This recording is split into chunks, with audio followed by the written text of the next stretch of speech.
the farmer on the program. No, he's actually not a farmer. He's my colleague. Oh, okay. Yes. Okay. Yes. Yeah. Doc, please. There's feedback. Is there something you can do about it? You are getting some feedback from us? Yes. Oh, really? Is it better? Let me see. Oh, you're still, you can still hear it? Yeah, like when I talk, my voice reflects back. Okay, so I'll let my producer will call you back so that we'll Okay. see if that will be dealt with. So we'll get Dr. Charles NYABA back on the line. He said he can hear himself very loudly. Doctor, you said media group. Oh, okay. Hey, and so immediately Doc heard you. He knew that. Oh, say for the Yakasantino be a who I don't cut your Okay. A brew. Okay. Banchi. Okay. You're running in a bio. Oh. I first me go school bar, Arisia, me pon. Na ma befa basket. Na ma kofu. Ni akoda ni eduadu no by no NYABA. Okay. Sa tem no na ono maame oberi sardine anje se ono maame akofu. And wa we sardine. You must work for this. Well, let's see if Doc can hear us a bit more clearly now. Doc, is it better? Let me see. Is it something better? We can manage it. Okay. Well, Doc is on the line. Doc is with the Peasant Farmers Association of Ghana, so he usually interacts with smallholder farmers. Thank you very much for your time, and I'm sure you were, in fact, they quoted you in a Ghanaian Times story. It says in an interview with board member and former executive director of the Peasant Farmers Association, Dr. Charles NYABA corroborated the concerns raised by the farmers. The major concern is about the fact that many parts of the food basket not getting enough rainfall to cultivate or have a meaningful season. Exactly what is happening, Doc?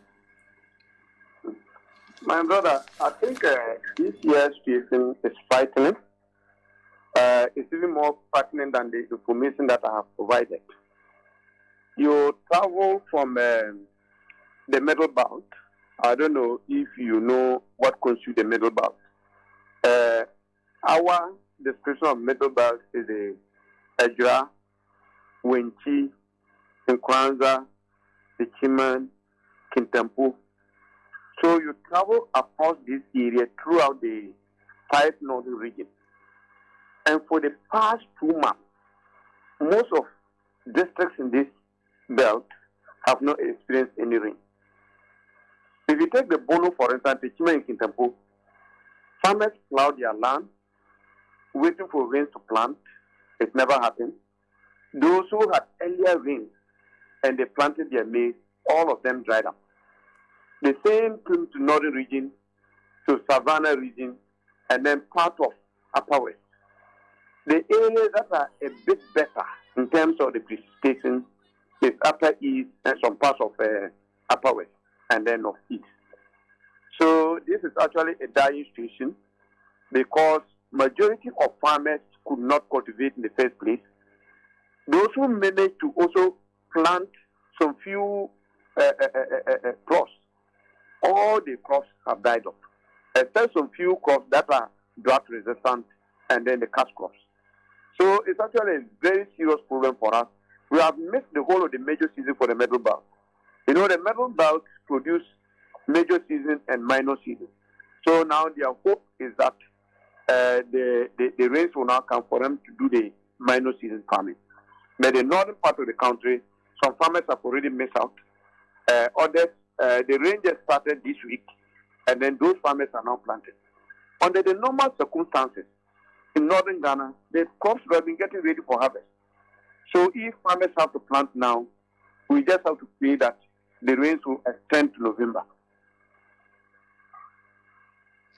And you're saying this is critical? It is.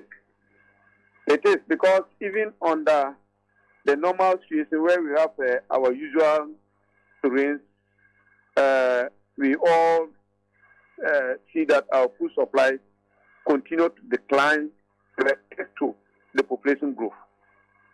I'm not saying that the total food production has declined, but in respect to population growth, because if we were feeding, let's say, 20 million people, and then we're able to produce, let's say, 1 million tons of a particular commodity.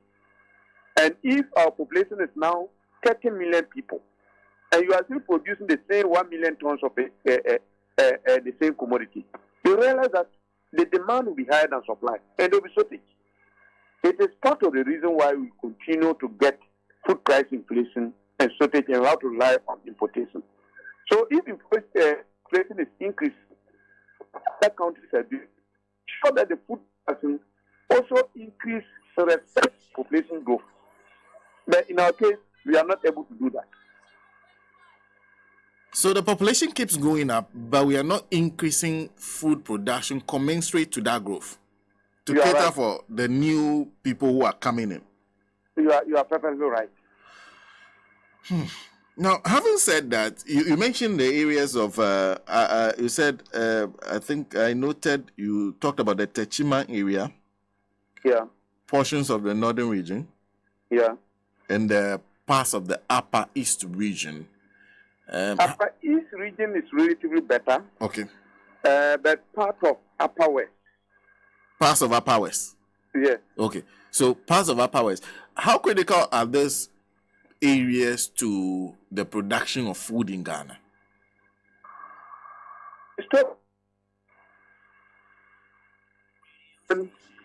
Or belt has been the food basket of Ghana.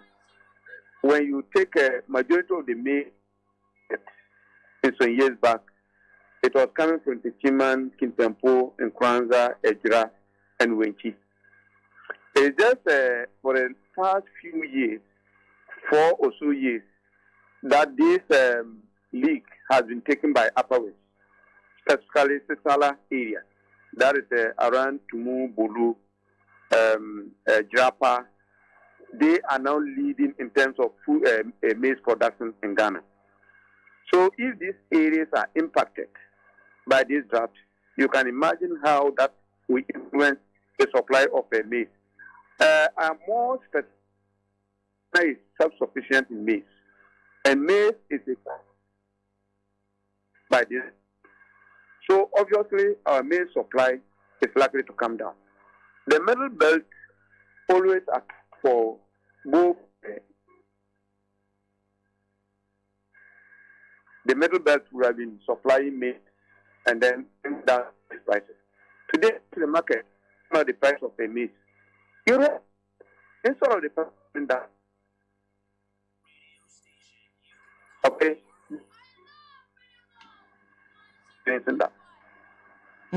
Doc, can you hear me? Yes, please. Okay, great.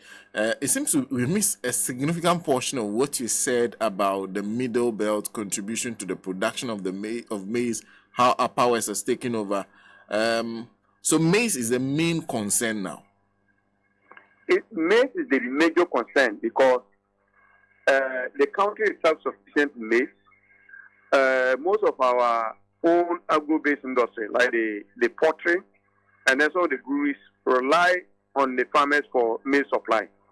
Even though it has impacted on other crops like rice, cowpea, groundnut, but because we are self-sufficient in maize production, that's why I'm putting more emphasis on the maize. So this will essentially mean, so you're saying that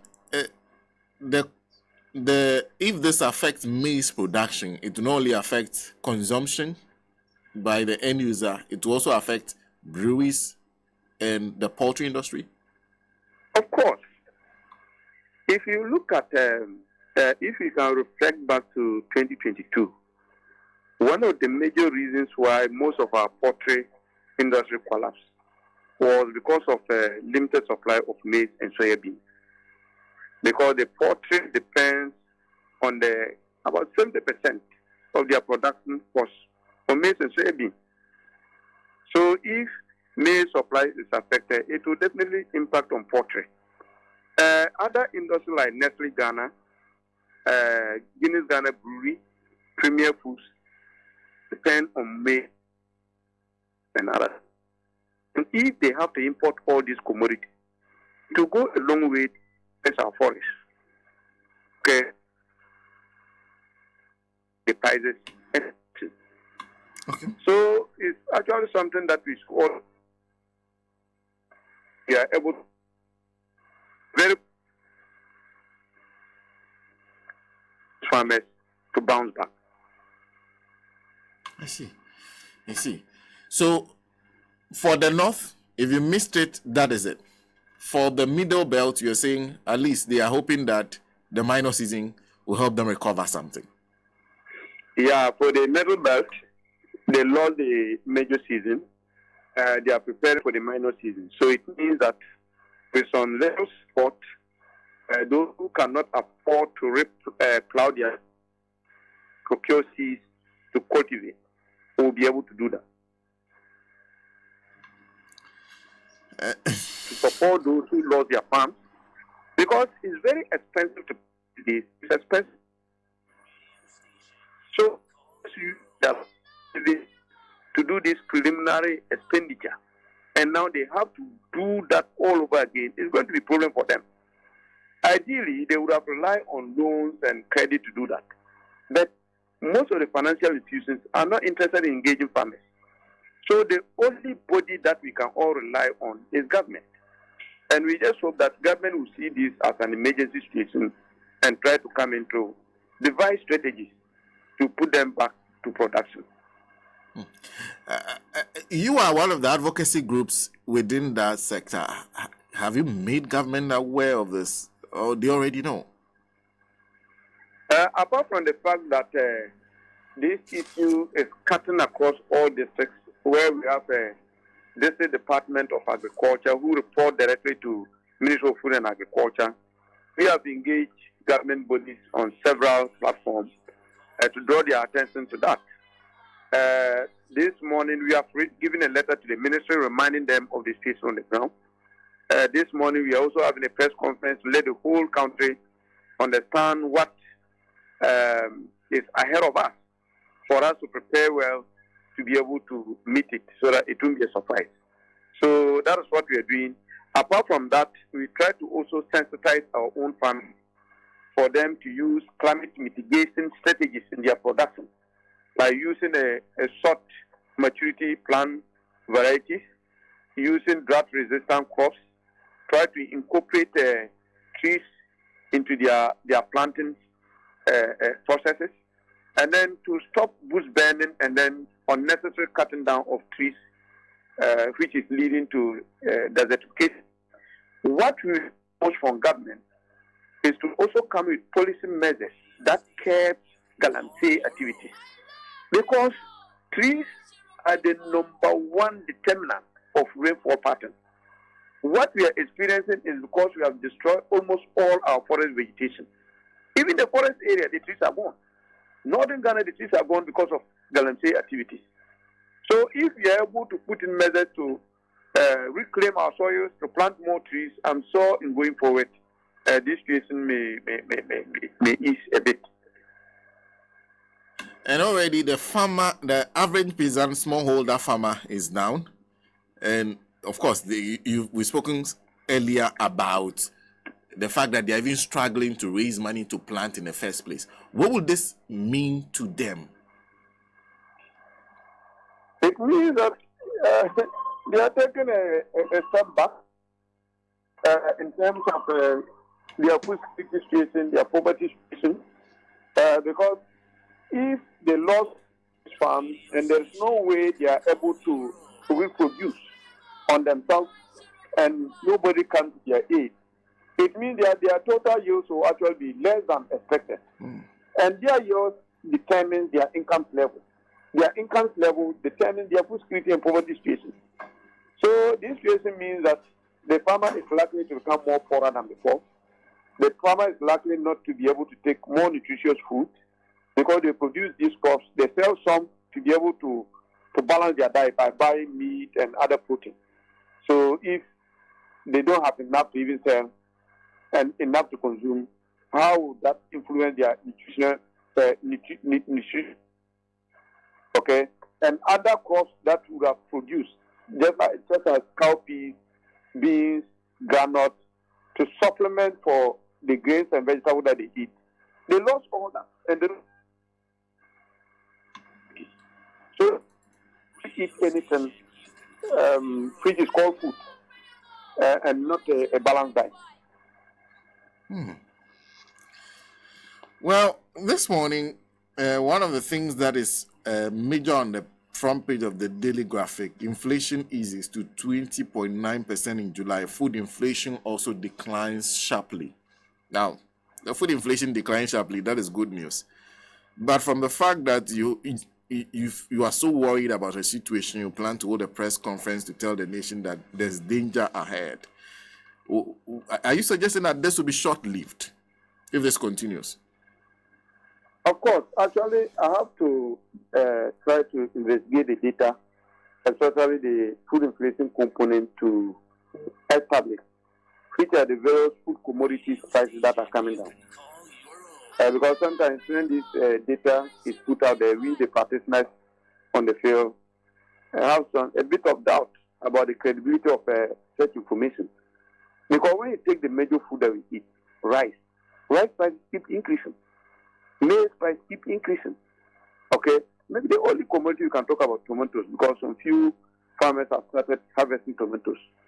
So cassava prices keep increasing. Yam is even no-go area.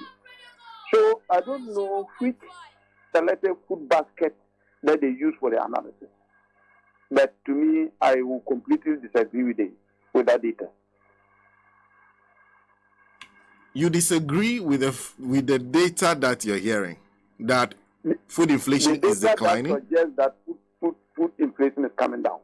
I would like to understand which of the specific items we use for the competition.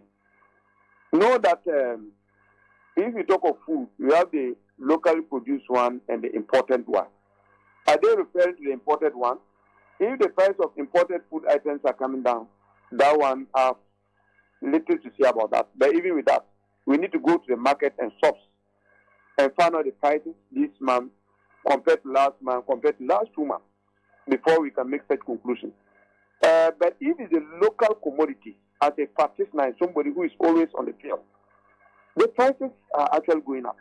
You know, inflation is calculating the rate of change. Okay, the rate of change. Whether the rate of change in this month and last month is lower than the rate of change in previous month. But I'm telling you that the information that we have, based on our own food that we put in the market and what we buy, prices are still increasing. So I don't know for what basis they are concluding that food price inflation is coming down. Okay. So, and you expect this to get worse, the increase in the prices to get worse because of this situation that you're worried about?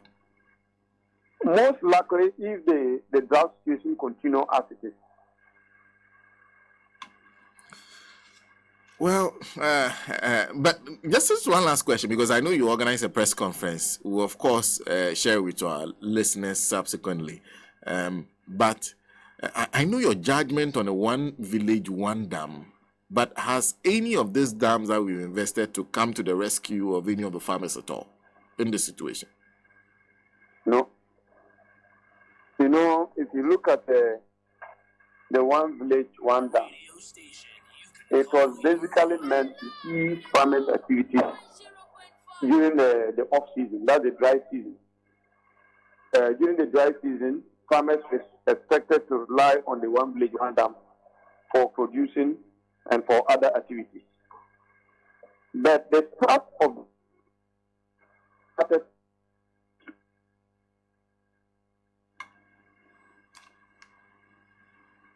Hello, Doc? Doc? Well, Doc's line has, has gotten, but okay, I guess we can leave it here with Doc. But he essentially says, I think the response to that question is no.